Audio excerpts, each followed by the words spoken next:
Hello, Luke here. I would just like to take a moment to disclose upfront that we sometimes talk about sensitive topics in our podcasts, and in fairness to our audience, we will try our best to put specific warnings in the descriptions of each episode.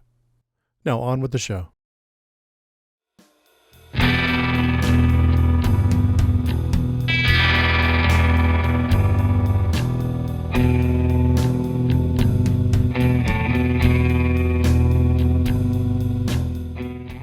He said, live or die, make your choice. Impossible as it may seem, wish I was made of wood. The blade's dull, and this saw will rip me apart. Apart. Apart. Pain will be off of the charts. The charts. The charts. Your game was rigged from the start. From the start. From the start. So this saw will rip me apart. That was Quit Playing Games with My Heart by the Backstreet Boys. Yeah, it was. I didn't catch that one. That's the first one I didn't. I was like, I don't know what's going on. Welcome to the Nostalgia Killers podcast, where we revisit films from our youth to see if they still hold up or should be inserted into the great DVD player in the sky. As always, I am Chuck Starzensky, once again manning the boat, whether I deserve the oar or not. And as always, I am joined by Javier Martinez. Heck yeah, excited to be here.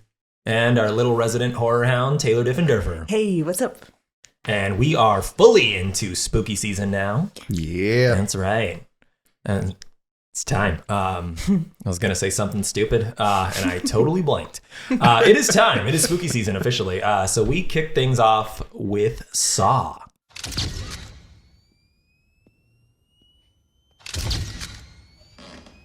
Someone there? I can hear you. Who is that? Who's in there?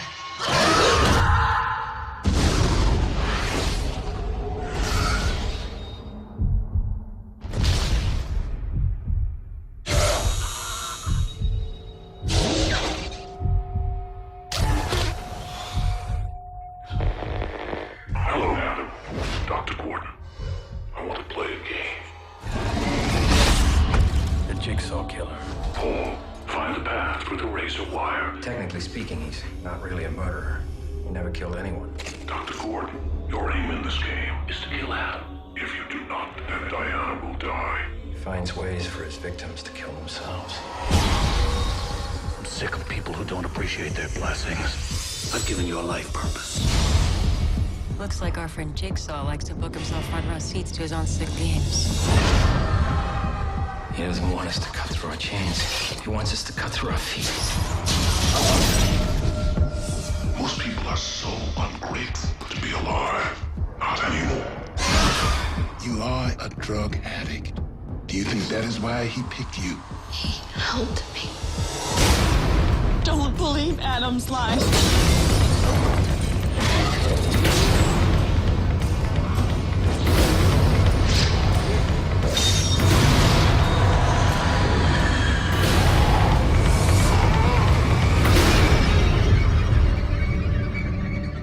Live or die. Make your choice. Woo! Well, Javier, would you like to start? Sure. Yeah. What's your nostalgic attachment to the Saw? So I fucking love this movie. Or you know, just from the moment I saw it, I saw it in probably about 2009, so a while after it came out. Mm-hmm. But that's just kind of when I finally stumbled upon it and was like, oh, let me check it out, And yeah, like I said, I fell in love with it from the moment I saw it, and it for better or worse, it kind of became my wait, have you seen Saw? Dude, oh yeah, dude, you have to watch Saw. You've never seen Saw, and yeah, I've just been recommending it to people ever since. But yeah, I got a bunch of my friends into it, and yeah, right after I saw it, this was back when Blockbuster was still around. R.I.P. But I immediately went out and was, wait, there's more of these? Oh, yeah. So I went over and I bought whatever they had in stock, which I think just happened to be like 2, 3, and 4 or something like that. Shit. Yeah, it just worked out perfectly. I was like, oh, sweet. And then I had to scavenge to look around for 5 and 6 somewhere else. I think silver screen maybe or something. Yeah. And then like right after I had finished like watching all of them, I like, you know, like a couple months later, they released the trailer for the 7th one, the 3D. And I was like, wait, what? There's a new one? Oh, yes. I'm so excited. I love that you lived in a world where you didn't know there were already like 7 of these. Oh, yes. Yeah. No, it was the best. Like, just the more I was like, wait, there's more. There's a new one coming out in 6 months. Great. The rest of the world's like, all right, Saw 6, here we go, I guess. And you're like, whoa, pump the brakes. Like, I'm like halfway through the first one. You're telling me that we got 7 in production right now? Yeah. That's fucking wild. Yeah. Oh my God. How about you, Taylor? I'm pretty sure.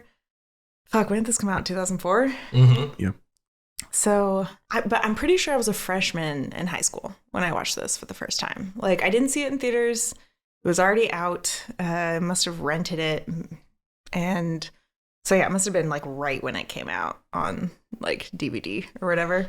I was at a friend's house and yeah, it was a late night spooky watch. And I love horror, but my love for horror it's been a slow process. Like it was like my early 20s that I started to really be like, oh, this is my genre. But at that age, I was scared of everything.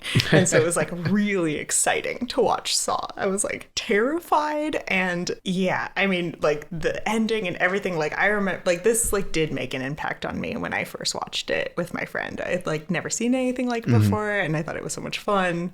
So yeah, that's my nostalgic attachment. Yeah, much like you, I was 15 when this came out, so I was like a sophomore basically.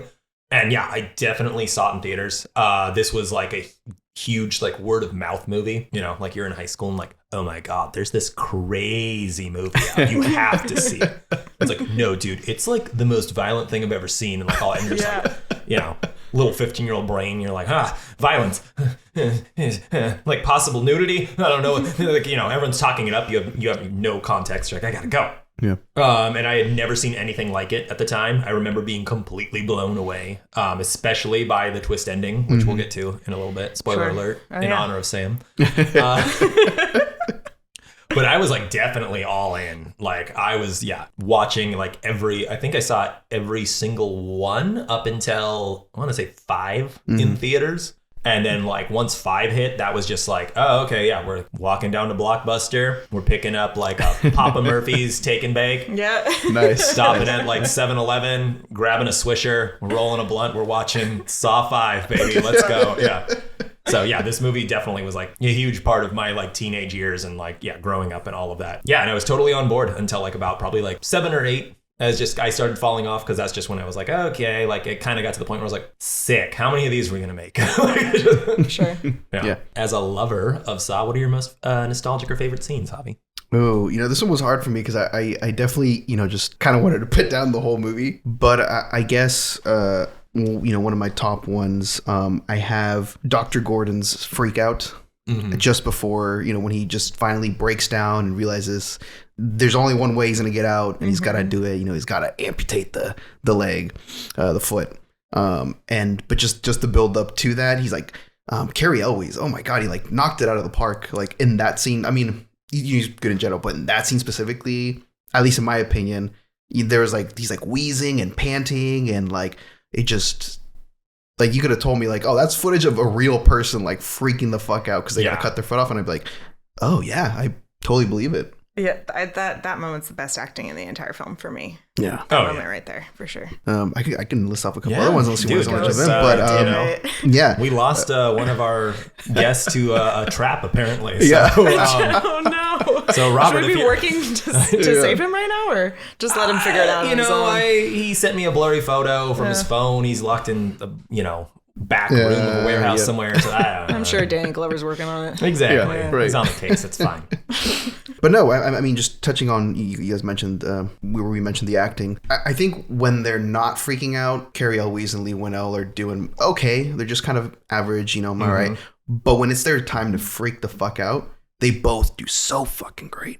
So, another one of my favorite, one of the moments that's really stuck with me was after the reveal at the very end when Adam just starts screaming and it just cuts to the credits and he's still screaming over the credits. Like, then I remember, like you said, right. Like you guys both mentioned being blown away at the end. I was just sitting there like he's yelling and I'm trying to process what the fuck I just watched.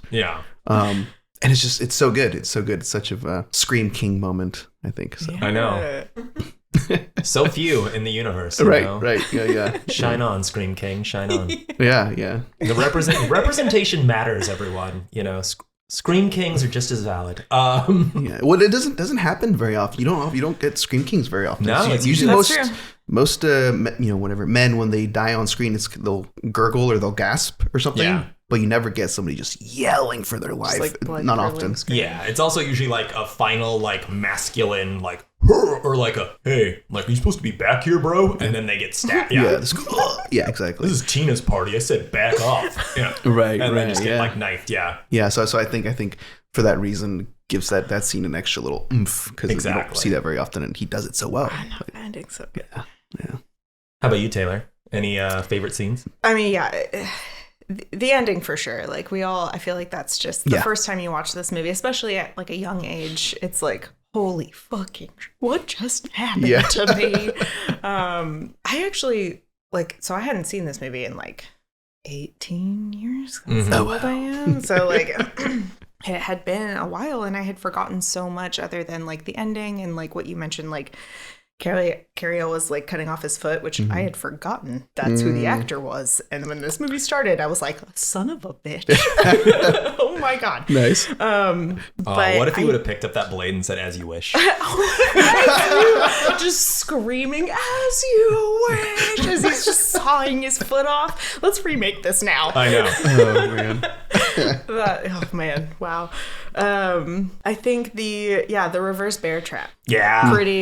That's my number one as well. Pretty burned into the brain for sure. And like, it's weird because I don't remember a lot of like, what I remember is everything that happened in the room, but not so much what happened like flashback wise, except for the reverse bear trap with like Amanda. That's her name, right? Yeah.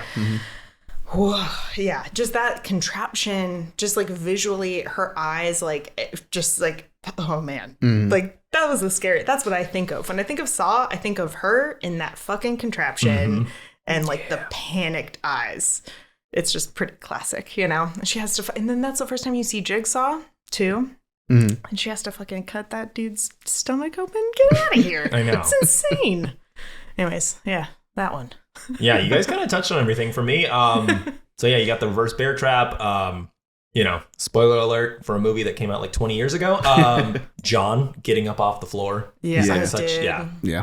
That is it. But yeah, I guess just the only thing you guys didn't touch on that I really enjoy is just all of the escape room style puzzle solving. Yeah. Sure. Like all of the just like, and forgive me if I'm completely wrong. This is something I meant to actually research. Is like, did this movie almost invent escape rooms? Like as far as actual like the I didn't even think about that. Because like I feel like escape rooms didn't really kick off until like 2008, 2009, something like that. Yeah, I think I believe I looked into it and it did not, but it helped popularize them. Yeah. So they had just I think they'd sort of been around since like very late 90s. All right. But they were mostly an overseas kind of thing, and it was like few here and there. Yeah. But this kind of brought that idea back, like, hey, people like this, we should do more. So yeah, because like that's my favorite thing about the movie is like the borderline video game puzzle solving. Totally. Like literally just like, what if we refract the light here, and it's like, what if we turn off the lights? What if we like search this, and like it's great. It's fun to be your own detective. Exactly. Yeah. Well, I hate to pull the rug out from under you, Javi, but yeah. Well, let's move on to nitpicks and fixes here. Yeah.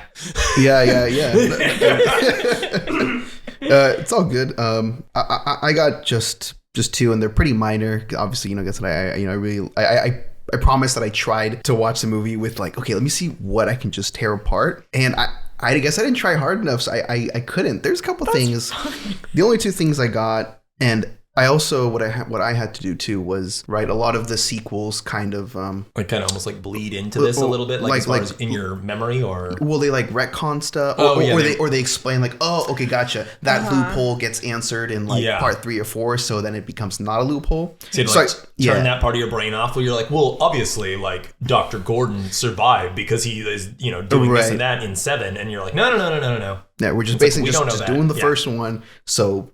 Technically, it is still a loophole currently, The only thing that I racked my memory, but the key being in the bathtub, I think that's the only loophole or unanswered thing that really bothered me, or that I could be like, okay, you know what? There is no way to explain that unless you've seen the reasoning for it in the later films. Yeah, because there's no reason for him to like literally like, because everything else is like, whether the game is rigged or not, he is at least giving like some false sense of hope.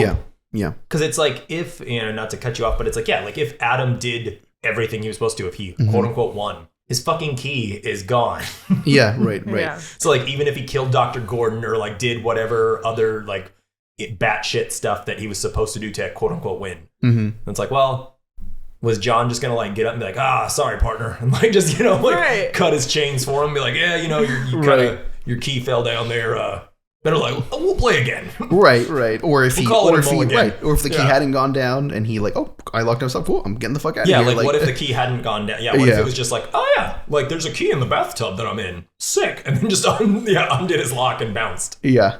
So that was the one thing that I felt I would have the hardest time explaining without referencing the other films. Whereas other kind of things like that, I'm like, no, I'm pretty sure I could answer most of those. Nice. And then just. You could trim a little bit. There's a little bit of fat on it. Sure. You could trim a couple of things here or there. I don't think a lot. Cut back some of the lingering shots and things like that. But that's all I had. Nice. Well, just gonna quick state a quick little disclaimer. I promise, first of all, this is not an intervention. You're allowed to like what you like. And also, I really wish Robert wasn't locked in that warehouse right now. It sounds like you really enjoyed this one. I'm about to go in. Yeah. I saw his text and I was like, oh, cool. I'm glad he enjoyed it. That's why I was like, fuck, no. I'm about to bust some balls. It's all right. Let's do it. Yeah, I got a lot, man. The biggest one for me personally, I'll let Taylor go first. Yes. Why? I don't know, because my producer is telling me I should let you go first. Are you sure? Yeah. I can bite my tongue. Watch. All right, I got a few things. I guess first off, I think this movie is ugly as shit. It's offensive to my eyes. Preach, sister. But I feel that way about most of James Wan's films. Personally, just aesthetically.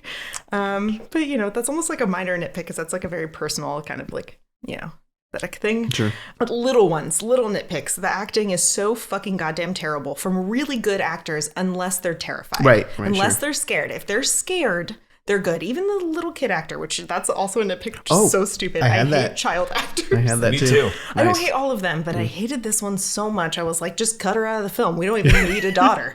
No. Yeah, bad. Get out of here. I really, very small, like nitpicky is the Amanda drug addiction side plot. I hated that. Yeah. Like, we don't need, it's gross to me. Like, oh, you were a drug addict, weren't you? And she's like, yeah, but he saved me. It's like, that's not how this fucking works. Okay? Like, that's absurd. Also, that's when you double down on heroin. Right? You're like, oh, let's shit. Just put you in the most traumatic situation possible. This is what, this is what it's like to get treatment, right? You're just, get put in a really traumatic situation. Anyways. Dudes can swoop me and put me in a bear trap. Like, no, you know what? I think I'd rather OD. Like, I think I'll take my chances with. That's a really weird thing to throw in your film. And I don't know if I'm sure that plays into things later in the series. But I know it totally does. I know. I'm like biting my tongue back right now. I'm like, nope. I'm like, it doesn't count. It doesn't count. I You can't assumed say as it. much because I know that the actress is in a lot of the other ones, if not all of them. But I'm just talking about this one. Totally. That's fair. Also, I guess, these are small. These are small, other than just like how ugly this movie is. And I agree that it needs to trim some fat. I thought it was too long. I thought there are things that could easily be cut. One thing I did forget, and I know why, is the two detectives.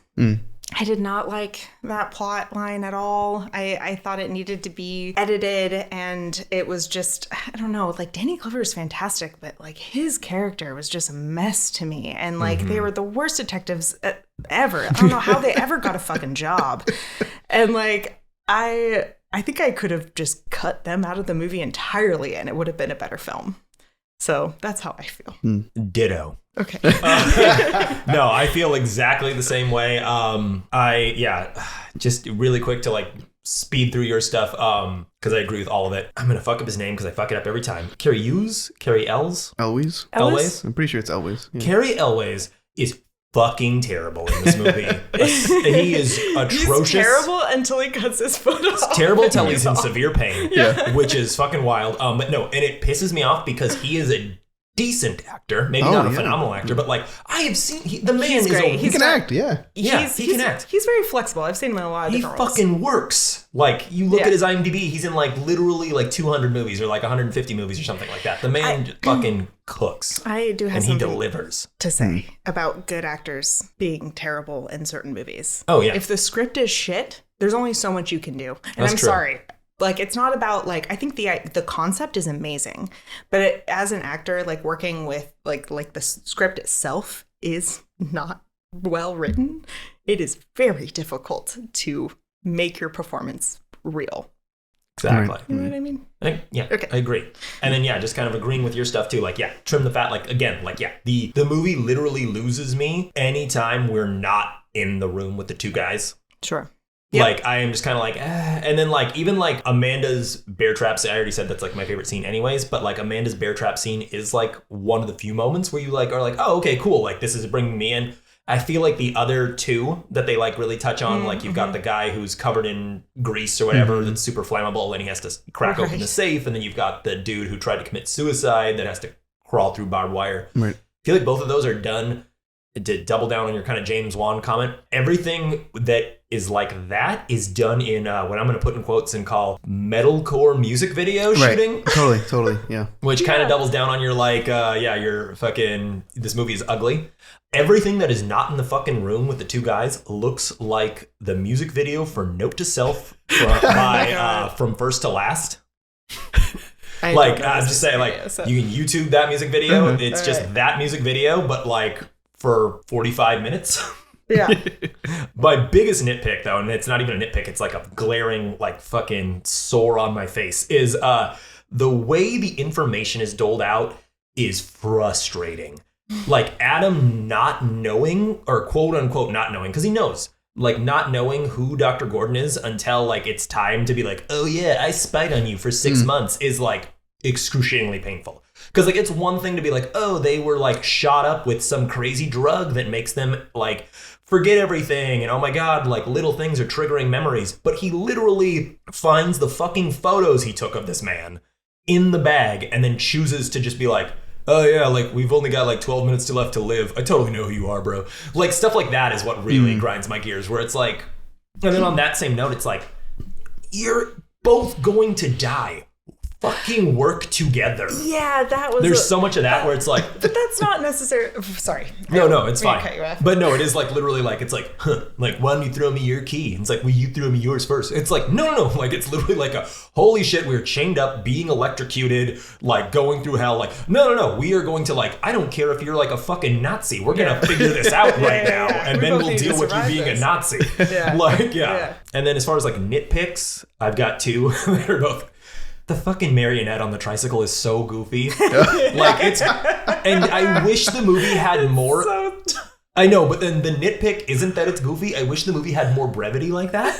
Because there's, and I feel like that comes in the sequels. There is like a little bit more fun, but like that is one of those moments where you're just like, oh, God damn it. Like it's like literally just rides out, and then it's kind of like, it doesn't, it's a marionette, like, and it's not like possessed or anything, and like just kind of rides out. It's like, oh, that was fucking weird. Anyways, how do I get out of this bear trap? Like it's like one of those moments. Yeah. And then another nitpick, this is just kind of a personal one. Fuck, I really did not like the scene where Dr. Gordon is comforting his daughter and he plays with her feet. I don't remember what you're talking about. So basically, like, it's Dr. Gordon being like, oh, I wish things would have been different. Like, I remember the last words I said to my wife and daughter, da-da-da. And you got, like, this very poorly acted, over dramatic scene of, like, you're never home, and, like, da-da-da. And, like, I wish you would just tell me you're cheating on me, and, like, all that kind of stuff. And then it's like, your daughter had a nightmare. And, like, he goes and checks on the daughter, and, like, there's a strange man in my room, which... Spoiler alert, there is a strange man in her room. Yeah. But you have that moment and he's like, oh, putting her to bed. And like, you know, he's like going to read her a story or something. And then he just does like 3 little pigs. Right. Oh, yeah. But he spends way too much time on her feet. Like, I was like, oh my God. Okay. I know. That's what I'm saying. It's a nitpick. Yeah. I was like, I don't like this. It would be different. He was like... The funny thing is, I didn't think that was creepy at all because that's like a thing that happens. Like, yeah. You know, like I think I was already angry. My dad did that when I was a kid, you know? Yeah. But like, it didn't need to be in the movie. Oh no, I was like a soccer hooligan. Like I was like already angry by that point, and I was just looking for a fight. Dude, by the end of this movie, I was like just Manchester United is already down by 9 points, and like I'm like, oh dude, I swear to God, I hope that guy just like, I hope that guy bites an apple at this fucking football game. I hope he does because I'm gonna hit him. I will and then say, he does. Subconsciously, that scene may have made it into my brain in a weird way I didn't want it to, because towards the end, I was so like, it goes back and forth so much, and I'm like, what is actually fucking happening here? Like, is Carrie Elwes, like, what's his name? Dr. Gordon? Dr. Gordon. Dr. Gordon sounds like a Dr. villain. Gordon. So it's like weird to... Lawrence. Yeah. Dr. Gordon, Lawrence, right. It's like, is he cheating on his wife? And then that long fucking scene in the hotel room that was too long. It was like, okay, he is cheating on his wife. But then actually, I take it back. The best acting in the movie is when he says, I'm not cheating on my wife, or whatever he says. Yeah. And it was so convincing that I was like, is he not cheating on his wife? And like the lead up to that, I didn't know what they were going after. I didn't know if it was like, oh, he's a cheater, because like that's pretty common, or is he, I thought he was like a pedophile. Like I thought that like it was gonna go somewhere way darker, like because they were like, it seemed like they were leaning into like he was doing something really fucking dark, that like the detective was like in on it, you know, like Danny Glover knew, like the way he was looking at him, like, you fucking piece of shit, like he almost like knew something else. And so I thought there was something really dark going on, but that wasn't the case, which I'm glad. But like, anyways, yeah. Oh. I was confused. Well, anyways, I promise, Javi, this is not an intervention. Oh, no. It's, I mean, we're just... Yeah. A lot of those things are... We're going to post a hotline link. If you or any of your friends are also suffering from Saw fandom, we can work you through. No. But moving on, we've got our rainy day double feature. What movie would you guys pair with this? So, I took your offense to James Wan's movie style, because I'm fucking James Wan fanboy. I think I love the look of everything that he does. Yeah, so I paired it with Insidious, because I fucking if I love Saw, I fucking love Insidious. First one, well, the second one was good too, but the spin-offs and this whole universe that's like around it, don't do that. I sat through 3 terrible, blah, blah, blah. But anyways, Insidious, just because, it's just I want more of James Wan, and I think when he's doing a contained horror film, just that's kind of when he does his best, and so I like that, and it's just yeah. All right. Fucking love it. It's all good. I'm not a huge Wan fan, but I will say, fucking Malignant fucking slaps. I do enjoy Malignant. Of course you do. Malignant's like a throwback to like really bad, insane, like full moon features, like level like 80s movies. But does he know that it's bad, or is this intentional? He's in on the joke, I feel like, with Malignant. He has to be. Yeah. That's funny because that's I did not particularly enjoy Malignant. Oh, I was like... So yes, color me surprised when I was like, I saw the reviews and I was like, wait, what? What did I miss? I was not in on the joke. Yeah, I was like... the problem, I think. I was like chilling on my couch, watched it on like HBO Max or Max now, I guess is what we're calling it. Yeah, because it came out and then, it was just like... all right, yeah, fuck it. Like, I'm in for like a little spooky ooky ride, and was just like it's kind of fun. And then like when the twist happened, I was like, here we fucking go. Like, all right, like I guess I'm calling in tomorrow because I'm gonna get pissed drunk and have a great. Like I was just like, all right, we're switching gears. This is great. Anyway, since I've been fucking ranting and raving, I will just go next. I've got Hostel because I personally, because when you think of a movie that is like a 12 film franchise, I mean, I know it's only 10, but like, I was thinking of Friday the 13th in that level. But when you think of a movie that's like this massive thing, you can't help but have them bleed into one another. So I was strapped in when I first sat down to watch this again and was like, oh, all right, gear up. We're going to see some like gnarly, we're going to see like stuff get cut off and like all this. Like I was all like ready for it. Not necessarily that I wanted to see it, but I was like prepared. And then it was just like, oh, this is so tame. So I think like because of how tame this is, like you're gonna want that bloodlust quenched. So go for Hostel. Yeah, it's a great one too, by the way. I love Hostel. I've never seen Hostel, and nor do I think I ever will see Hostel unless someone sits me down and be like, Taylor, you gotta watch this. But you don't. I just don't think I don't think it's my genre of horror, and I think I knew that when it came out. But I immediately thought of that movie because when I think of Saw, I think of Hostel 2. Like same fucking era, right? This is all like post 9/11, like Hostel torture was like porn 2005 shit. or something. Exactly. Yeah. Oh, okay. I guess it's me. Oh, I don't need to look at my phone. I kind of have 2. Is that okay? That's fine, dude. We don't have done that. What is That's random as shit? But the first thing I thought of was 7. Hell yeah. Because I feel like for sure. That's a big inspiration for this movie. With absolutely. when you go with the flashbacks to like the dude in the barbed wire and like, the dude like that's all burned up. It feels very 7. Like it's just like the detectives like figuring out this puzzle from this like serial killer. So yeah, in my head I was just like, watch this movie and then watch a better movie and watch 7. But like totally different, And the other movie I had in mind was like, if you're like, you got a party going, maybe you want to play a fucking drinking game and you just want to like yell and scream the entire time you watch a movie. This is so weird, but pair this with Halloween Resurrection. You guys seen that?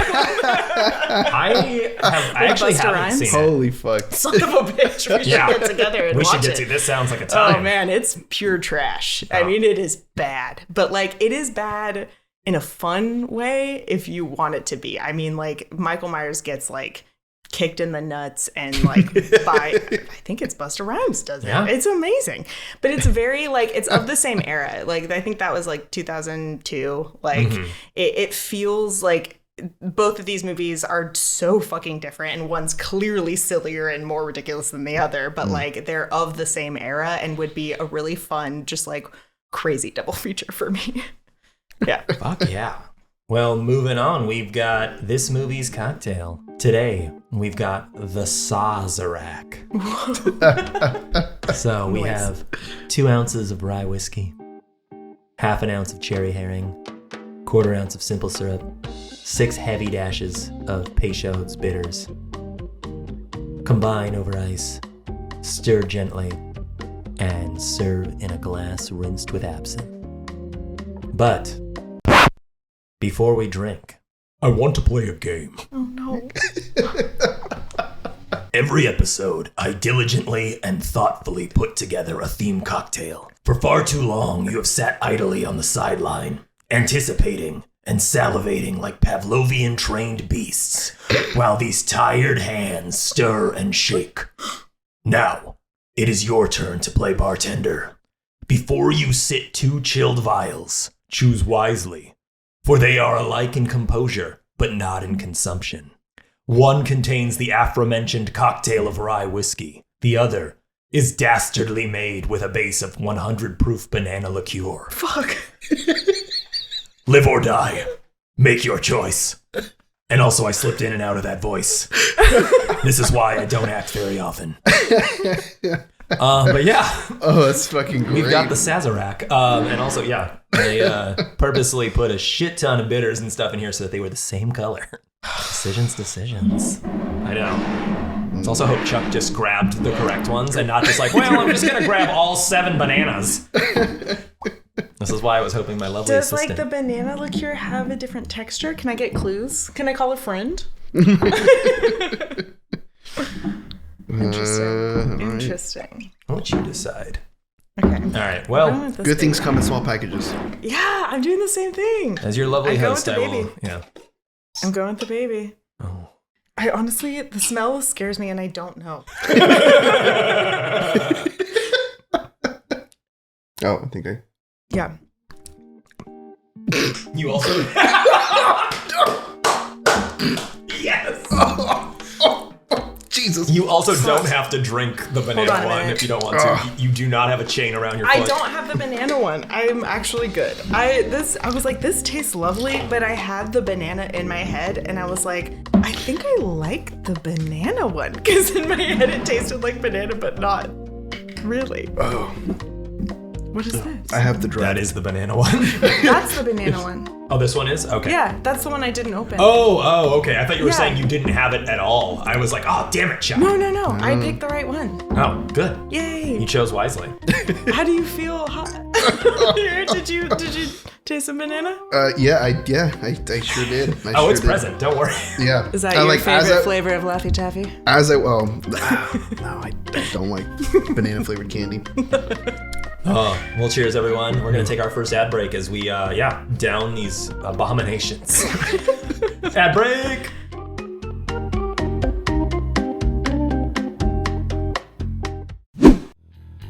And we're back with Act 2, The Evidence Board.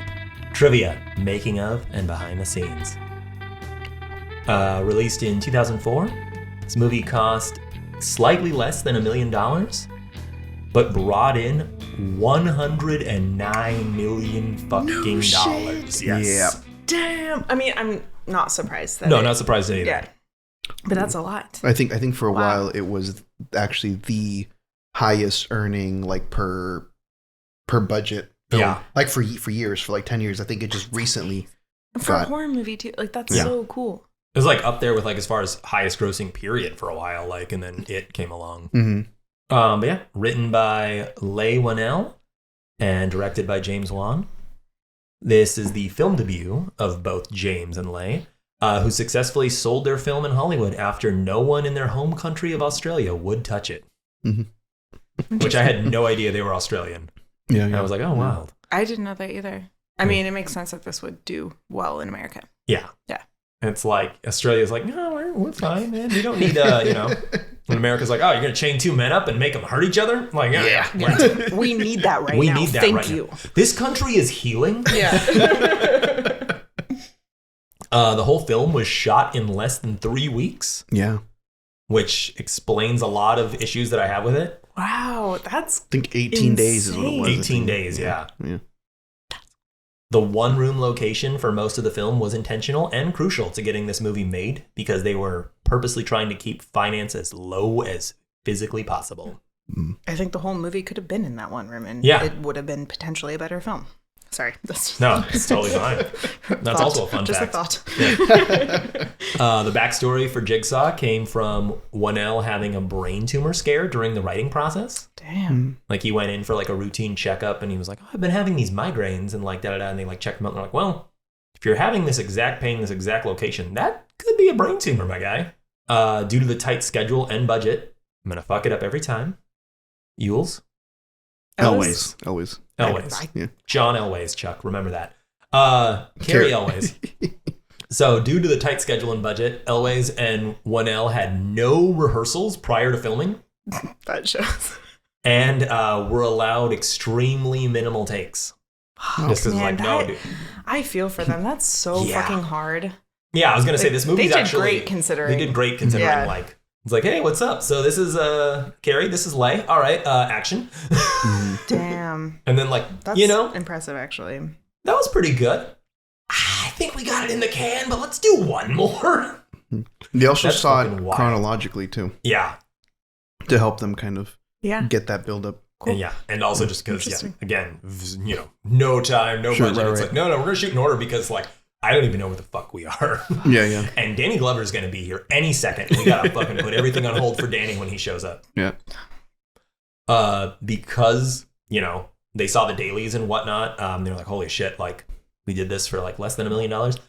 Saw 2 was optioned right before opening night. It was what? It was like Saw 2 was like the greenlit, like it was optioned. Like they were just like, Saw 2. yeah, we're doing this. Yeah, we're doing this.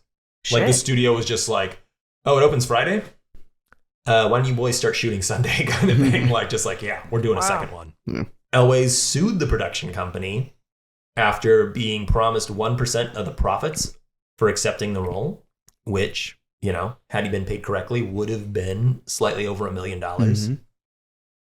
He only received to this day $3,000. What the fuck? Wow. Yeah, he settled like out of court. Pay him his money. Yeah, exactly. He did like an out of court settlement, like I guess like years later, but I guess, and it was like one of those kind of things of like, well, you know, he still got fucked over because they were like, well, you know, we'll pay you this and that, but like you're going to be in like a later one, so that's why he comes back. For 7. He did come back in the 7th one. So he's like legally obligated to come back for 7. Fuck. Which is wild. Guess I gotta say 7. The original version of the script actually took place in an elevator. Really? Yeah. All right. And then my last fun fact is James Wan and Leigh Whannell went to film school together. Right. And like basically James was like, oh, dude, like I've got this idea. Like he had this idea of like, oh, you know, like what if these two dudes like woke up in a room, didn't know each other, had to get out of like a sticky situation, like yada yada. And he's like, whoa, that's great. And he's like pitching them, you know, like they're brainstorming and stuff like that. And apparently Leigh Whannell he like had his notepad out like while he's on the phone with his buddy James and didn't write anything down except for the word Saw. Like it just was like for whatever, he's like, oh, like I don't know what it was. It was just like a, you know, subconscious thing. And then yeah, they went to meet. It's like, well, cool. Like, did you write anything down? It's like, yeah, Saw. It's like, oh, guess that's the name of the movie. And this is before they even figured out like the character of Jigsaw or any of that, nice. Which I think is kind of wild. Yeah, that's what I got. You got anything else, Hobby? Yeah. No, I mean, there wasn't a lot, and you covered most of it. Sorry, I tend to do that. I'm a steamrolling son of a bitch. No, that's okay. I appreciate that. Yeah, just a quick aside. Their whole story, like James and Lee's story as like friends and like out of film school, like I really enjoy that. I really like hearing about that and the fact that they continued to work together because they did awesome. Dead Silence together, Insidious, yada yada. So, and the fact that they've also both just respectively had success in Hollywood with their own things, you know, and Lee's directing like fucking garbage, big budget, like Fast and Furious and whatever, and Lee did Invisible Man, which is fucking phenomenal and stuff. So I get a good vibe from that. It makes me feel good to hear that story. Yeah. It's like, I don't know, I mean this in the most sincere way possible. It's like going to like somebody's like restaurant and hearing like the backstory and being like, hell yeah, like I'm so glad you guys like fucking did that and you guys fought tooth and nail and like it's crazy, man. Like I'm so glad you got out of like El Salvador when you needed to, and you sit down and you have the food and you're like, I wish this was better. You're like, still very happy for you and I wish you the best and like you guys deserve more success than most people and like holy shit, I'm so like grateful to be here. But I will take a box. Like it was one of the reading the backstory of them, like that definitely warmed my heart. Aww. Yeah. I have no alternative casting. Did you have anything? No, because there isn't any. They pretty much got, the only, I guess, bit of trivia and just kind of confirm that they got lucky in terms of casting. The girl who played Amanda, Shawnee Smith, the actress, she was cast because James Wan was joking with one of the casting directors. He's like, who do you want for Amanda? Or do you have any ideas? And he said, oh, there's this actress that used to be on a bunch of shows when I was growing up, and I had a crush on her, and that Shawnee Smith. And so the casting director, like a few days later, was like, hey, I got Shawnee. And he's like, what? Which is, again, like, that's another, like, heartwarming thing. Like, I'm like, hell yeah, man. Yeah. Was like, she in other things? I think she's an Australian actress, too. So like, she was in, like, TV shows and whatever. Like, yeah, he grew up watching, like, that's Australian, like, Saved by the Bell or whatever. Yeah. It was like, I want fucking, like, Tiffany Amber Thiessen in this movie, right, basically. Right. Yeah. Warms my little cold, icy, Saw not loving heart. Which, moving on, we've got the usual suspects. Actors and crew from previously reviewed films. I was surprised. I only got one, and so I only got one. I don't know if it's the one you have. I'll let you go. I've got quite a few. Oh, really? Yeah. Oh, nice. I was actually tripped out. I was like, wait, Saw? Oh, that's funny. Yeah. The obvious one, Ken Leung, was in Rush Hour. Yeah. Second I saw him, I was like, fuck nice. Sang, let's go. Yeah. Carrie Elwes was in Days of Thunder, as well as Mission Impossible Dead Reckoning with Tom Cruise of Mission Impossible 1. He's also, haven't seen it. again, this motherfucker can act. I don't know what he's doing here. I mean, I understand that he only had like a day of shooting and like, you know, probably barely memorized his lines and was just like, oh, hey, what's up? We're doing this film together and we're the two key actors. Sick. If I could just have a word, action.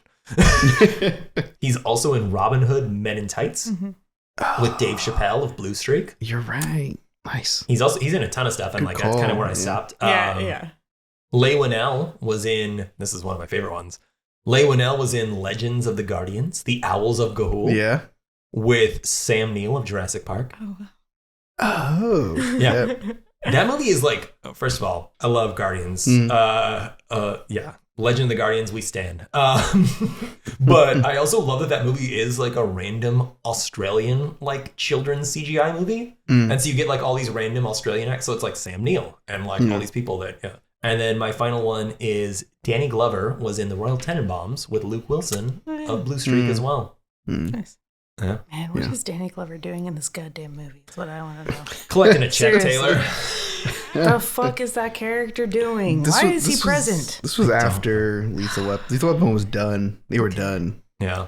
He's just... TBS wasn't playing Lethal Weapon 2 as often as it usually does. And he's like, you know, it's like, he's going to build a pool. Yeah. He's got things he needs done. Speaking of things need done, we have to give credit where credit is due. Thank you so much to our Patreon executive producer, Addie Martinez.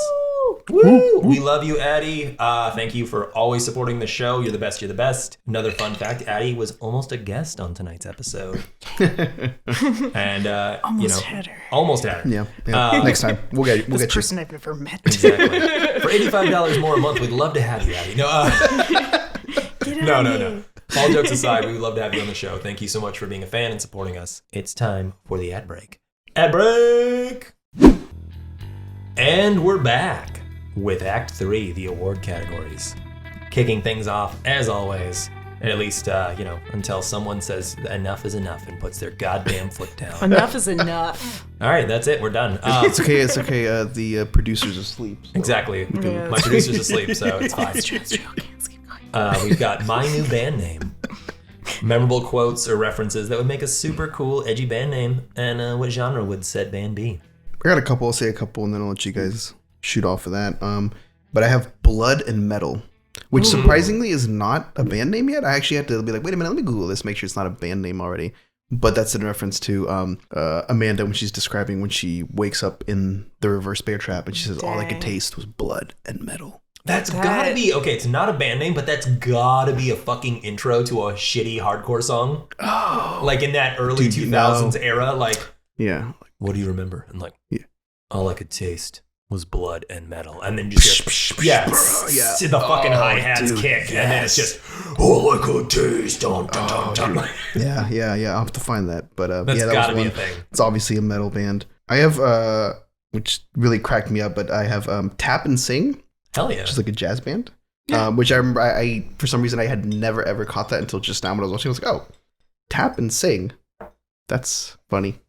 Yeah. Laughed about it for a little bit. And then I have a song title, Follow Your Heart, parentheses, no solids. Hell yeah. Yeah. I love that. I have Feminist Vegan is the name of my band. Hell yeah. It's, feminist vegan punk, so it's a punk band. Yeah. And the album title is 15 Hooker Gangbang. Yes.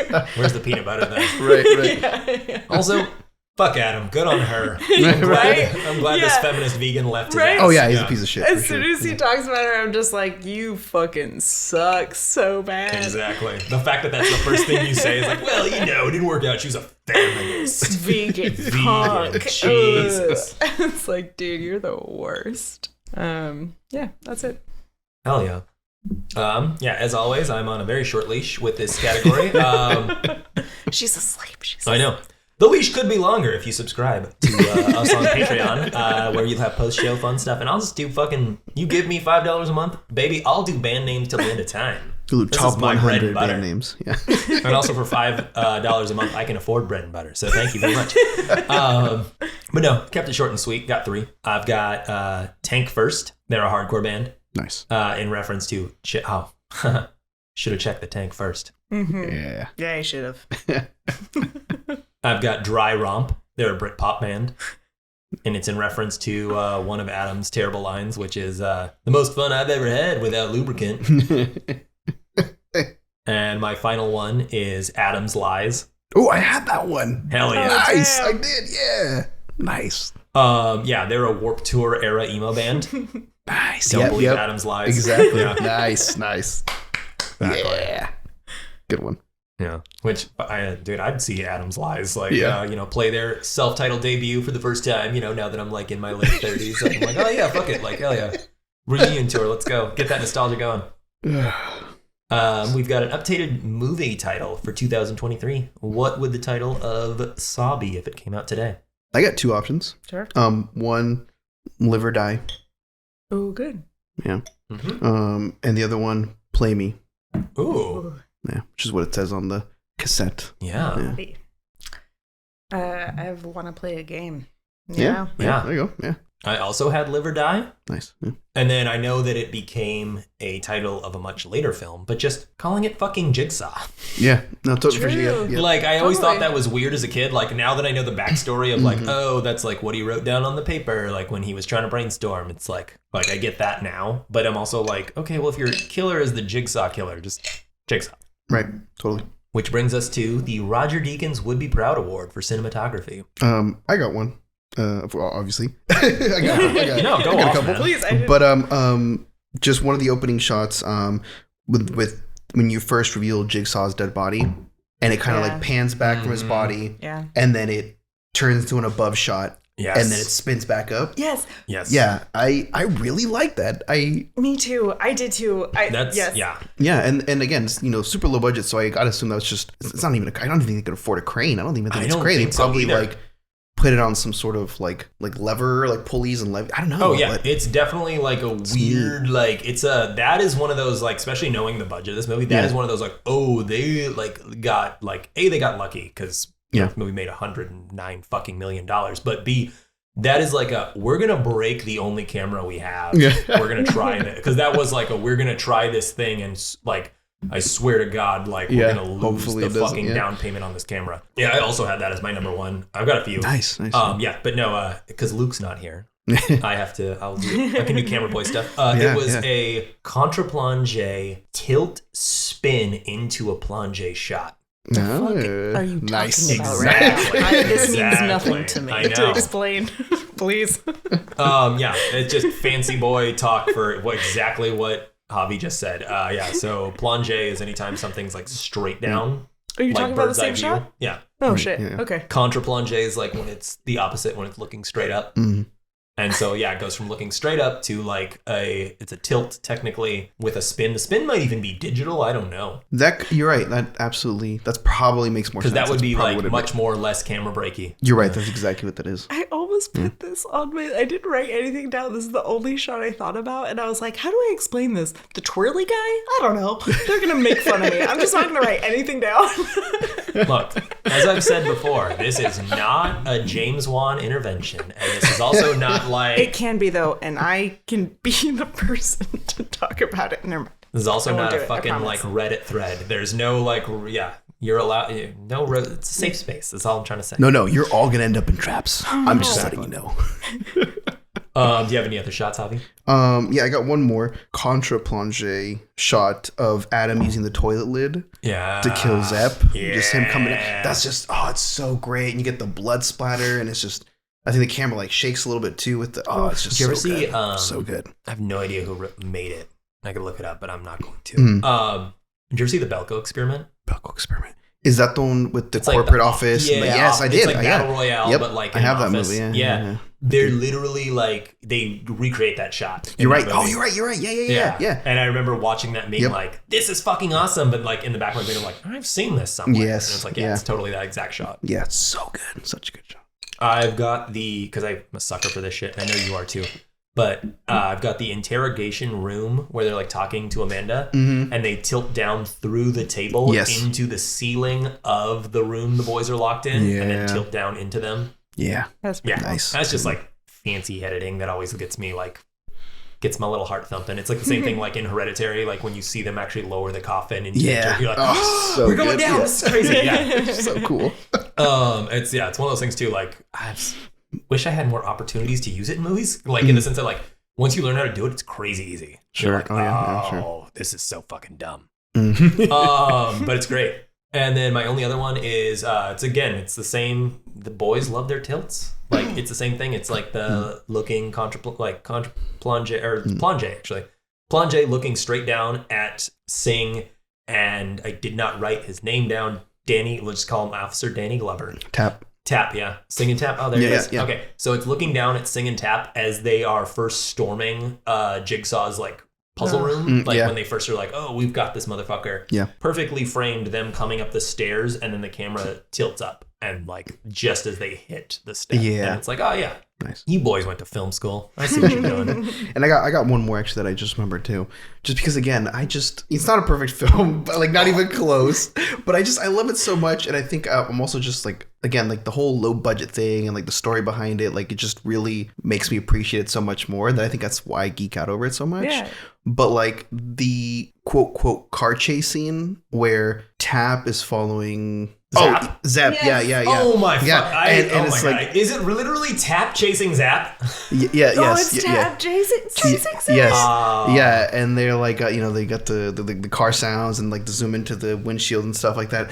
Yeah, they're not even driving. It's just like smoke, and it's like, and I remember, I think it was in the trivia somewhere, but that was literally just filmed. Like they parked the cars inside the warehouse, turned all the lights off, and then just had the one light, and like again for budget reasons, shaking the bumper, like look like the cars exactly, and it's just so cool. And it's funny because then I don't fucking know, the 6th Fast and Furious or whatever, the one that James Wan directed, they did that. They did that with Jason Statham and Vin Diesel like squaring off, and they did the exact same shot, like just super tight shot, lights off, and like. And I was like, yeah, cool. Calling back to Saw. I love it. Hell yeah. So, fucking terrible movie, but I like that. Hey.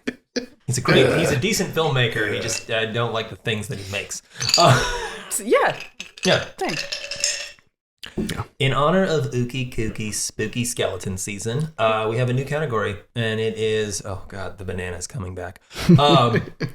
We have, I tripped on my way to the car that won't start. What horror movie tropes are on full display, and did this movie invent any tropes? I'm going to go first just Go for it. Yeah, please do. Only because when you presented this to me as an option, I thought of one and then just like did not do my homework at all. I was just like, here's one. That's it. So I just want to say what I have. And that's the disgraced, tortured detective. Yeah. Who's, just obsessed with the case and obsessed with the killer because, his partner was murdered or whatnot. Like that has been done so much. And it was like, really silly in this movie. And it's kind of funny, but like, I think there's clearly I'm sure there's a lot more, but that's the one that sticks out to me. Totally. Yeah. Hell yeah. Do you have any hobby? I do. I have one. I have the, oh no, the lights aren't working. I got to use an alternative light source. Yes. But the rear it's window. It's a trope. But again, I'm going to fanboy. I'm going to say that was a really cool way to do that trope. That's with actually, the camera. It's rear window. I much like fucking shit. I did not remember that at all. God fucking damn it. I was gonna say much. Cut this like, out from the podcast. No, leave it in there. I was just gonna say, much like the rest of the Saw franchise, I'm gonna retcon some shit. That using the camera as a light and like taking photos to be like, who's in this room? That's up there with my favorite scenes in the movie, honestly. But it is it's a cool just way they did it. It is like it's clearly an homage to Rear Window. Yeah, sure. But it's also, I feel like it's now just like a trope. Does that make That's sense? What I mean. It is a trope. Like that, this isn't the only movie I've seen that in.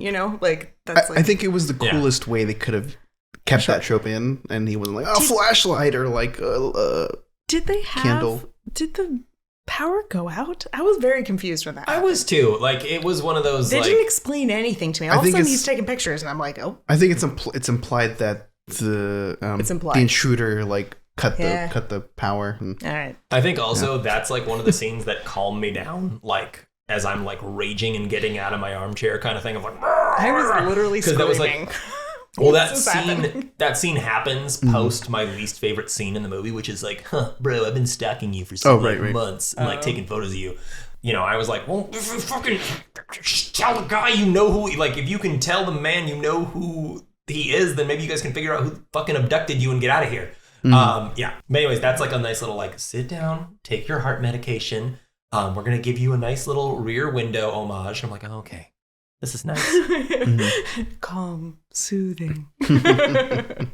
I've got a couple more. I understand it's a horror movie, but it's always like, this is the thing that pisses me off one of the most in horror movies is not making sure the killer is actually dead or subdued. Oh, because like sure. Danny Glover like takes Zap down for a second, and like the wife takes Zap down too for a second, and we're just like, okay, cool. And then like nobody shoots him or ties him up or anything. It's just like, all right, he's on the floor. I'm going to save my daughter. And then like, what the heck? This like very able-bodied like 20-something man is now not on the floor? Like what? And then same thing with like, he's a fucking detective. I don't care if he's disgraced or not. Like fucking zip tie him or handcuff him or something. You know, it's that kind of thing. The of like, worst detective of all time? Yeah. I would say. Exactly. Come on. Give me Detective He Clouseau. deserved to have his throat slashed. I'm sorry. Yeah. He was the worst. Exactly. Dude from Pink Panther could have solved this case. Like, give me Detective Clouseau, you know. It did not invent it, but it definitely was like, yeah, this fucking movie is where we're going to get this for like a decade now, is the fucking metal music video editing. Like, just the like frantic, like shaking the camera, speeding up the footage, making like, it's like, I'm in this trap, how do I get out? Rah! Like kind of moment. I feel like that was just like, oh, that's a horror movie in the 2000s. That's like, if I saw a clip of that, like I couldn't tell you what it's from. I don't think I've seen that. Anything else? That's really that's gonna be my argument. Is that I don't think. I feel like Saw is such a it's this massive franchise that like the trope you're thinking of might only be within the Saw franchise. Yeah, because I don't think possible. I've seen that, because I remember some of the things like, oh, I kind of dug that the first couple films. I was like, oh, that's cool, and then after I was like, oh, okay, we're still doing this. I mean, I can't recall seeing it in anything else. I have no idea what. It's like a chicken and the egg scenario. I just Googled the music video for From First to Last, Note to Self. Came out the same goddamn year. Oh, I mean, we got to look at the month, see who came up with it first. Like a sign of the times, you know, like very much so. This is a 2004 Yeah, film. there's a thing in the water, and it's called post 9/11. Like, we don't know what to do. Also, okay, the first note I wrote down, which I haven't said, but I don't know if you guys will understand what I mean when I say this, but the first thought I had was, this is a Rotten.com era film.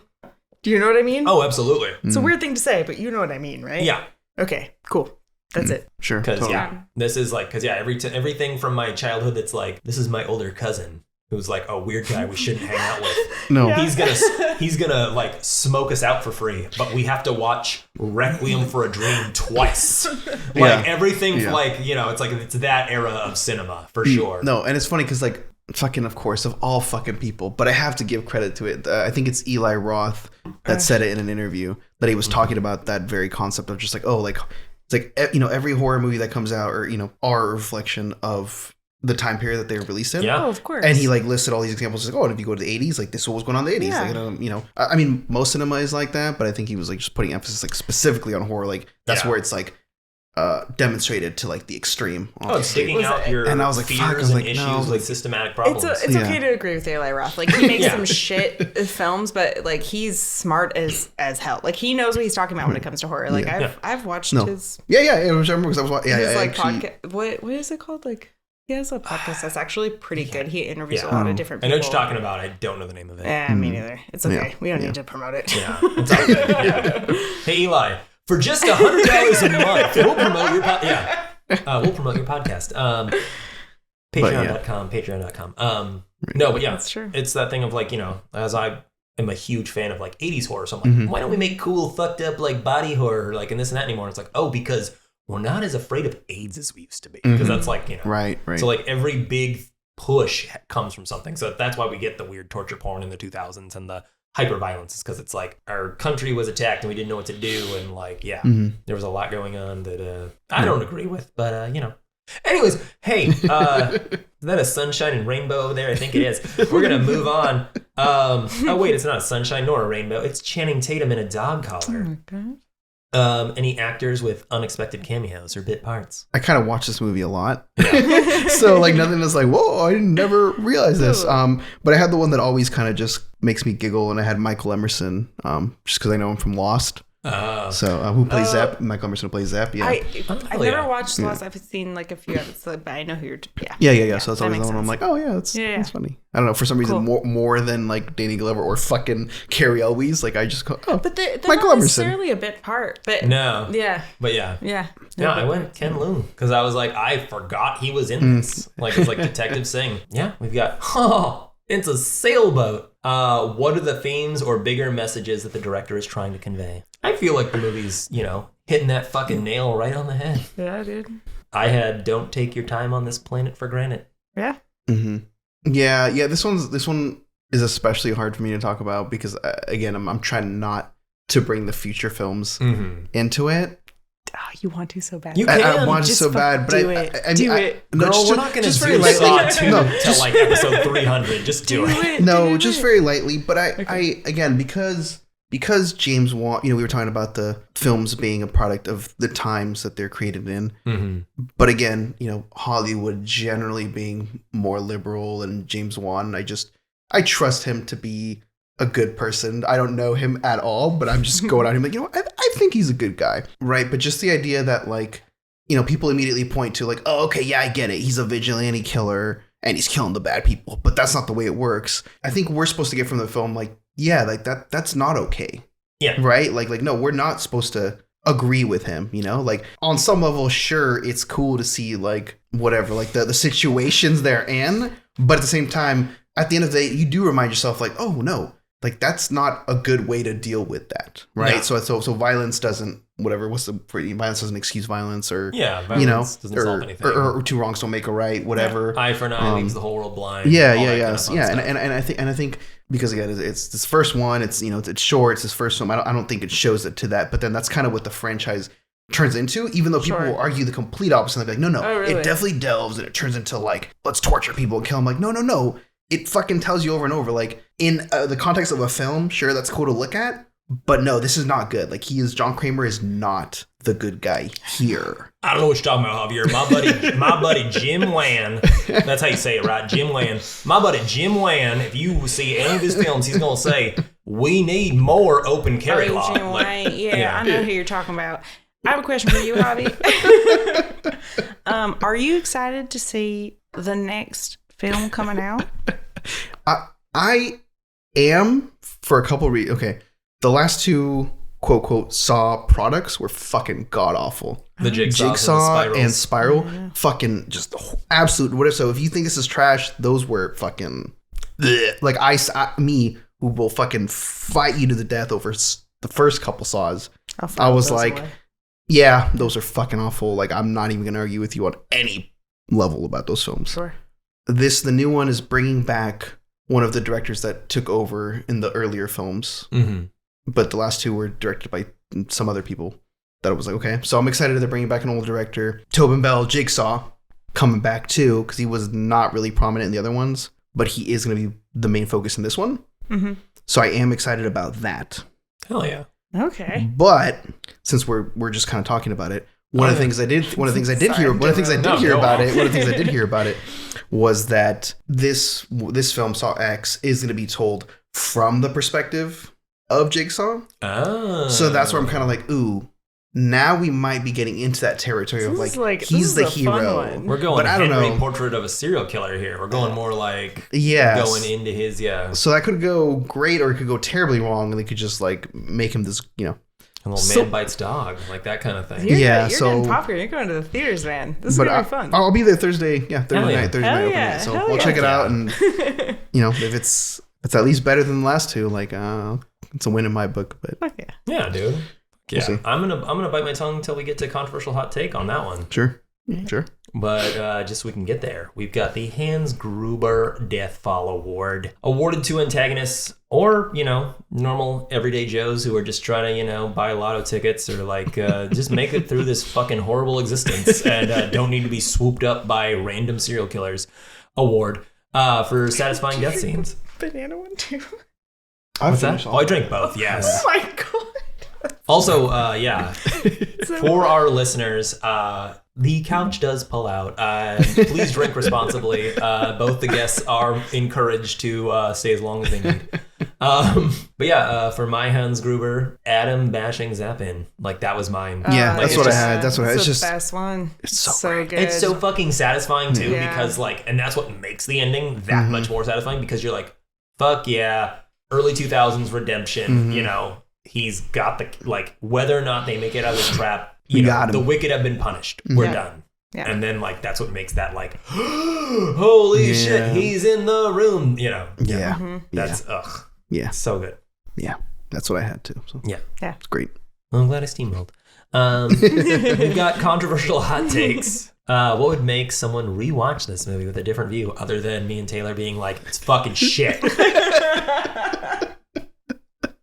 Yeah, I didn't write anything down for this one, but I guess just, it's not really a hot take. It's more I'm kind of just gonna do my own thing here and just be like, it's just I urge people to look at this from a different lens than with whatever you've heard about the movie. Like, whatever you've heard the movie is, don't listen to that. Watch it. It's something else. To quote DMX, fuck what you've heard. Fuck what you've heard. Yeah, it's what you're hearing. Yeah. Listen. And then, you know what? If you watch it and you think it is that, then no, my bad. But maybe you know, maybe you're watching, you're like, you know. I got my mom to watch it. Because I told her, I was like, Mom, I was like, no, trust me, like just watch it, like it's not. And I remember she was like, I actually think my mom would love this movie. My mom just like watches Disney movies and stuff, and she doesn't really like movies in general. But I got her to watch it, and she was like, at the end of it, she was like, you know what? That was pretty good. Is there another one? And I'm like, oh, yes, there is. And she's Mommy, like, there's like 9 more. Yeah. And I got her to mom fucking to watch all of them. She got so invested in it. And it was something that, like, to this day I laugh about. I'm like, there's no fucking way I got my mom invested into fucking Saw. But she was. Your mom's gonna be there front row at AMC, just like crushing popcorn. Like, yo, they got Tobin Bell back? Holy shit! Oh, my son's here. Yeah, but that's it. It's amazing. So cute. I got Taylor? nothing. I got nothing. Okay. Other than I really do think my mom would like this movie. Hey, that's a hot take. Yeah, she has. She's got. Mrs. Different will love this movie. Mine is. This is like one of the few examples of maybe sequels are a good thing. Like in the sense that, like, I feel like you get a little, not necessarily, brevity is not the right word, but you get a little bit more like kind of fun and loosening up. You also get like a little bit more of like some shitheads like hopefully learn a lesson but not, and like, yeah, we're gonna watch like the college jock, the like the stereotype typical like kind of assholes of the world. Like, we're gonna see the guy who like cheated you like in your real estate deal, the guy who cuts you off every day in traffic. We're gonna see those people get like live or die. You must find 1 grain of rice in 1,000 grains of rice. It's a fantasy. Yeah. Like, it's like, and not to justify torture porn, because it is like one of my least favorite genres of horror, honestly. The proof is in the pudding. Like, you get like, you know, what is printed on the ticket. It's like, hey, do you want to watch assholes go through trauma?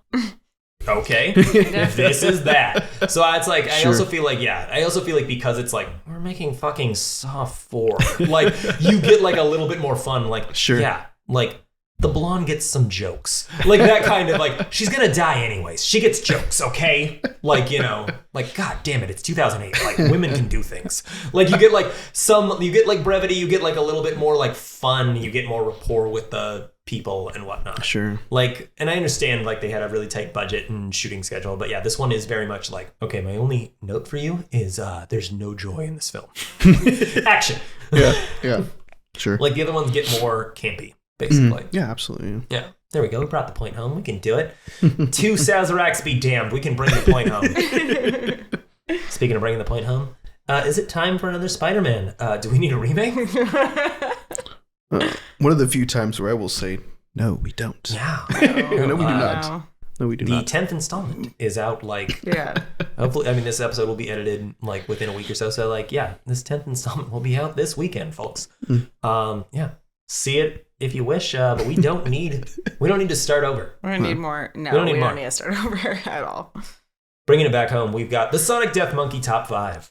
Today's question: what are your top 5 movies of all time about playing a game? This is a fucking great. That was a great question. This is a good one. You know what's funny is I did not like that it was so broad. I guess I guess for the reactions it's fine, but it's just gonna be such a batshit like list. Exactly. And it's just like, I don't know. And then I just got too much into like, well, I don't know. Like once it started touching upon like the sports kind of area, I was like, well, I kind of just want to make my list all sports. But then I was like, no, because I really want to include X, Y, and Z and whatever. So it's the only time in your life you're ever going to just say like number 4, League of Our Own, number 3, Saw 4. So what you get? So number 5, I have Ready or Not. Which I think I saw. I'm pretty sure you're the one who told me to watch that. I mean, I'd seen it and I wanted to watch it, but you were like, "No, dude, you have to watch it." I watched that movie coming out of a fucking. I almost said serotonin, but what's the sleepy times? The legal sleepy times that you take on a plane. Melatonin, yeah. So I ate like never seen this. Ate like oh, it's good. 5 or 6 melatonins because I was gonna go on a like 10-hour flight to Europe. Yeah. 8 crushed melatonins, missed fucking dinner and lunch, woke up with like, and like I watched Ready or Not and Detective Pikachu. Oh, fun. Haven't watched best double feature. Haven't watched either film since, but both movies.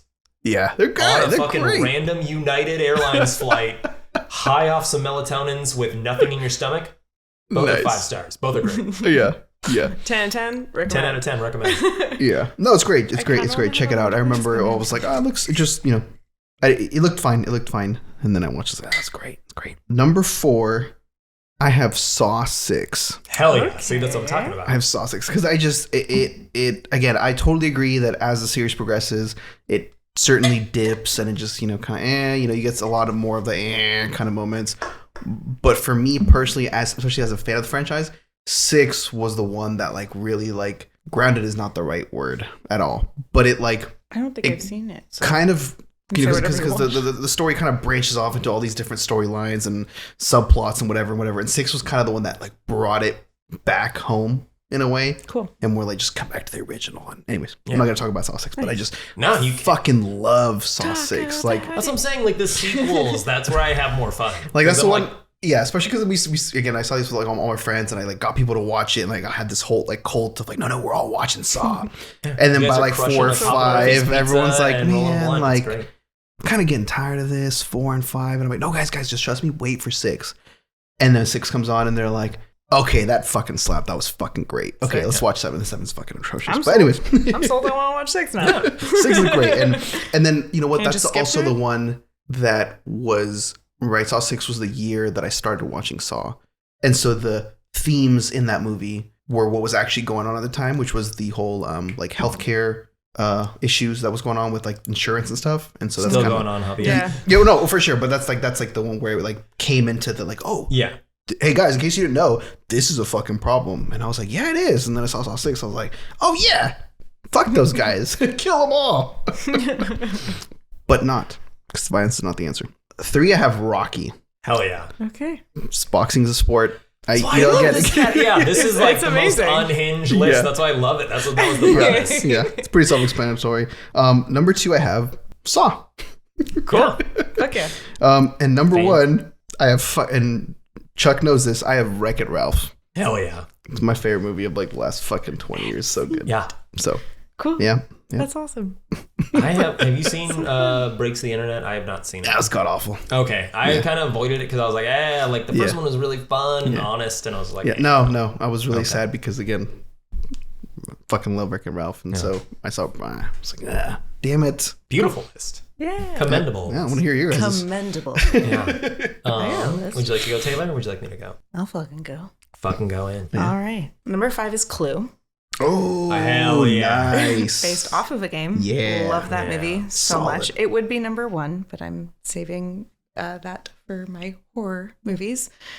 Number 4 is Kingpin. Bowling is a sport, and I fucking love that movie so goddamn much. I kicked myself. I didn't think about that one. I made my list, and then I was like, fucking Kingpin, and then I was going to edit my list, and I was like, no. Just because Campbell had a better list than you last time doesn't mean you get to change your mind. Kingpin is one of my favorite comedies ever. I don't know what that says about me, but I love that movie. We'll do Kingpin. Don't worry, it's coming. God, I love it so much. Number 3 is Battle Royale. Hell yeah. Ooh. Number 2 is a movie I love deeply. Brain Scan. I have not seen Brain Scan. I have seen the cover of that movie 100 times. Yeah. I've never seen it.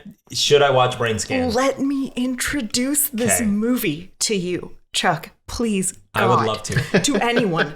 I love this movie deeply.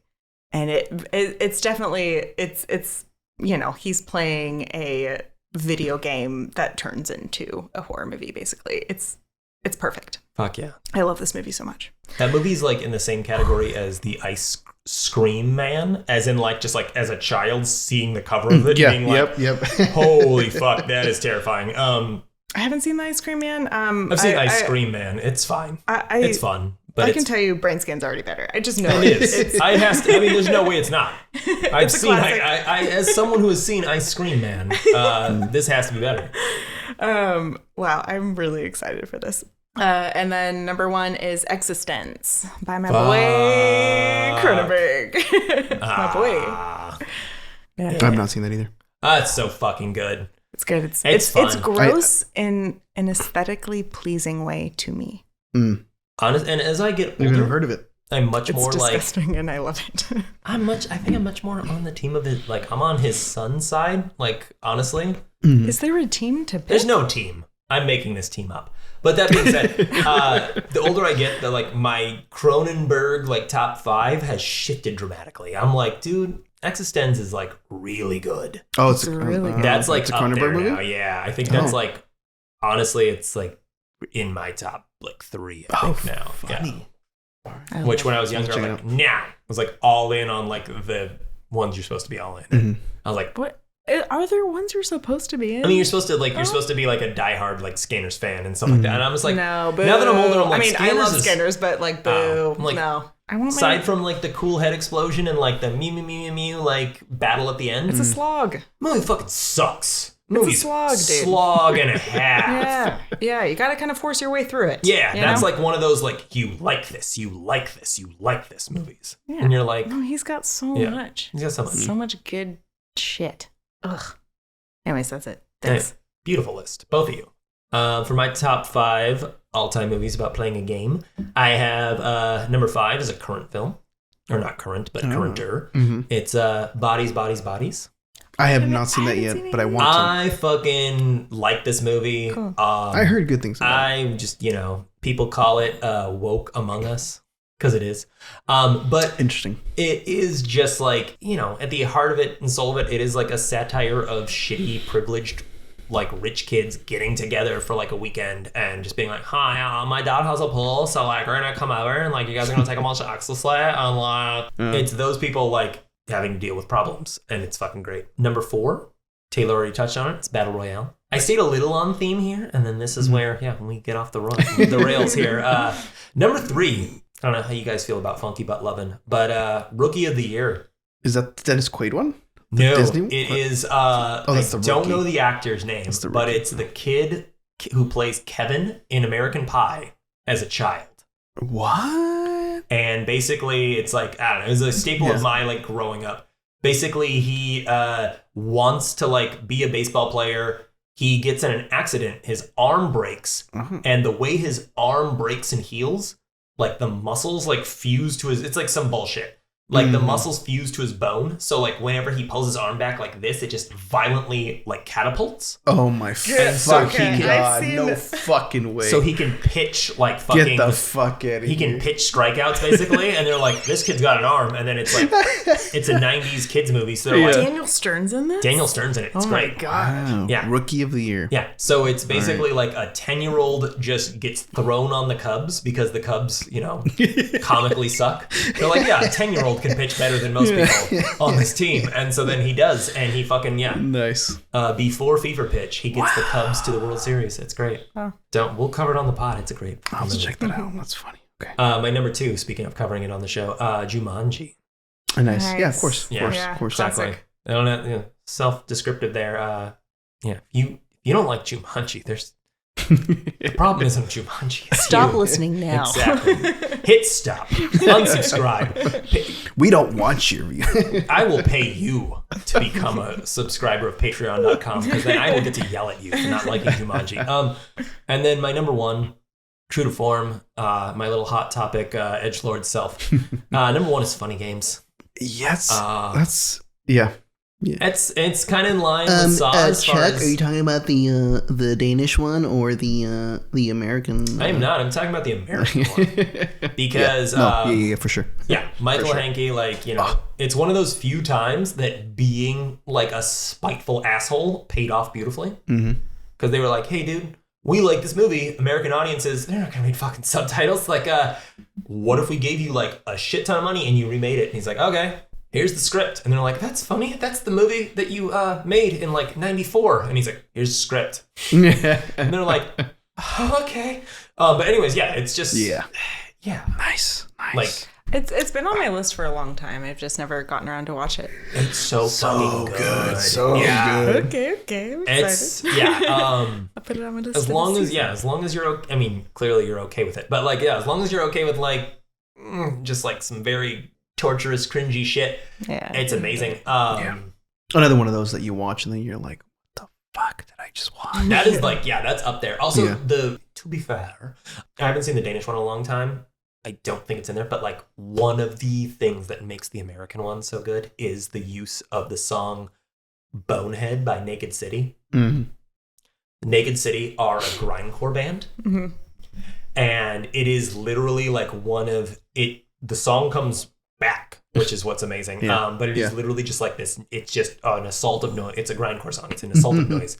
But like the way you're introduced to the song is it's like Naomi Watts and Tim Roth. Yes, thank you.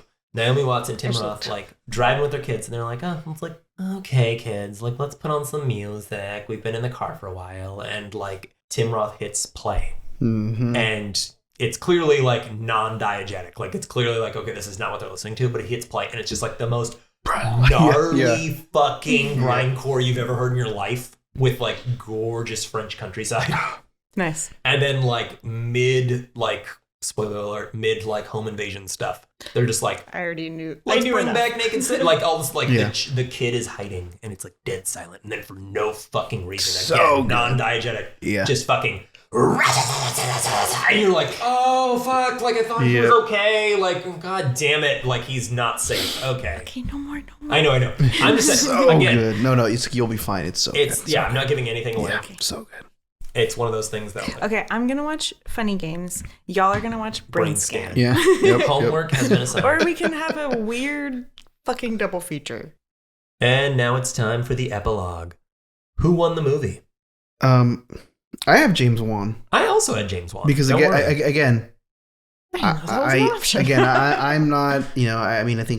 think their story, him and Lee Winnell, I have James Wan and Lee Winnell together. Because again, their story is great. Again, I don't fucking care for the newer Fast and the Furious movies. Aquaman is fine. But again, just the fact that like, hey, this guy's getting paid big fucking money from, and he started off with like Saw. Yeah, some random kid from Australia is now like Hollywood royalty. Yeah. Like that's pretty fucking cool. Oh yeah. Doesn't matter whether or not I think this movie's dog shit. He went on to do better things. Did he? I like Malignant. Okay. Also, unlike Javier, fast movies are dope. I don't care. No, I'm just being salty. That's okay. I have respect for James Wan. It's just not my cup of tea. Yeah. Sure. The first Conjuring was fun. Yeah. Sure. I have never seen the first Conjuring. It's fun. It's good. It's fun. It's good. Again, I don't like the spin-off and multiverse or not multiverse, but like I feel like expanded universes. I saw the second one on a failed date, which was great because it was like one of those things where it's like, hey, like we should see a movie, and like cool, and then it's like, do you love The Conjuring? And I was like, yes. And then she's like, perfect, let's see The Conjuring 2, and we did, and then she was like super into it, and she had a great time. It wasn't a bad date by any means, but it was just one of those things like, and she's like, oh my god, like so this is happening to so and so, and I'm like, it sure fucking is. That's my relationship to the Conjuring universe. Nice. Yeah. Do you have anybody, Taylor? I didn't know who to put down for this. I mean, I guess Carrie Elwes. Hopefully we've been pronouncing his fucking name right this whole goddamn time. Give him his money. All right, yeah, exactly. That's it. He won at Saw 7 when they were like, all right, we cut a deal. Yeah. Give it, Or who's the other dude? He had to stick his hand through some shit. Who shit in the toilet is what I want to know. Oh, yeah, that's an unanswered I give question. it to the person who shit in the toilet. Yeah. It's like the Jigsaw. I like the idea of Jigsaw drugging them and doing the whole thing and then just being like, like, you shouldn't have had like 2 Dunkin' Donuts. Like, fuck. Like, he had to get up really early. Like, he had to get up at like 1 a.m. to like probably set did everything an up. enema so he could just be laying there so the shit whole himself time. while he's- Yeah, exactly. Oh, new theory. There you go. Ain't that fun? It's canon. It's canon. Also, God, like, can you imagine, like, just fucking, like, just to get into that really quick, can you imagine just laying there for, like, fucking 18 hours or however long? Like, that is I mean, I understand he's a serial killer and he lives for miserable, but that is miserable. Well, that was like, sorry, I don't want to deal with it so much, but that was like one of the first thoughts I had rewatching it because the only thing I really remembered, like vividly remembered, was the ending. I knew that, obviously, that guy was not dead. And I was like, Lawrence is that's his name, right? Yeah. He's a goddamn doctor. Yeah. He can't see him breathing slightly. Wouldn't he know? He's not alive. I'm sure they explain it in other films. I was like, that doesn't count. All right, we'll say it. I apparently I need to go through the entire franchise, but I just don't know if I have the stomach for it. Oh, my God. Are you drinking the banana Yeah. that I put over there? I just went in. I was like, you know what? Do it. Again, please drink responsibly, ladies and gentlemen and theys and thems, but I'm home. I'm fine. You're doing great. We're moving on to, the end of the episode. If you are still listening through this drunken travesty, thank you. I'm not drunk. I feel great. Chilling. Okay, fine. I just outed myself. Once again, your Patreon dollars will help put Chuck in a 12-step program. All right, that brings us on to the verdict, ladies and gentlemen. Good or bad, is this movie worth a rewatch? Is it something you'd recommend to someone who hasn't seen it? Most films are so ungrateful to be alive, but not Saw. Not anymore. Let this thing live. Absolutely. I fucking love this thing, and I will. That was beautiful. Thank you. That was way better than mine. Oh no! I fucking yeah. Actually, I'll save this for the post show. But yeah. I mean, I'm recommending it to my mom. Hell yeah. Yeah, moms love it. Moms love this movie. Recommend it. Moms recommend for Saw Saw to your mom. That's right. This Mother's Day. You letting it live though? Are you monitoring it? Are you? Truly, I don't feel the need to monitor this movie. I'm gonna let it live. Like it's not my favorite. It's not necessarily my thing, but I'll let it live. My favorite thing about Jigsaw is he supports a woman's right to choose. And okay, my choice is to kill it. I still live in California. It's fine. Also, I guess that's another plug. Please, support your local state you just Planned Parenthoods and whatnot. But anyways, you're killing it because you hate it. It's like you're being so petty. I am. I'm being petty. Luke's not here to That's what the rein me in. nostalgia killers are all about. Don't worry. I love it. I'm glad. Dad's not home, so I'm gonna fucking kill it. Yeah. Yeah. And on that note, we have been the Nostalgia Killers. Thank you so much for listening. If you still are, I have been Chuck Starzensky. I've been Javier Martinez. I've been Taylor Diffendiver. Bang bang.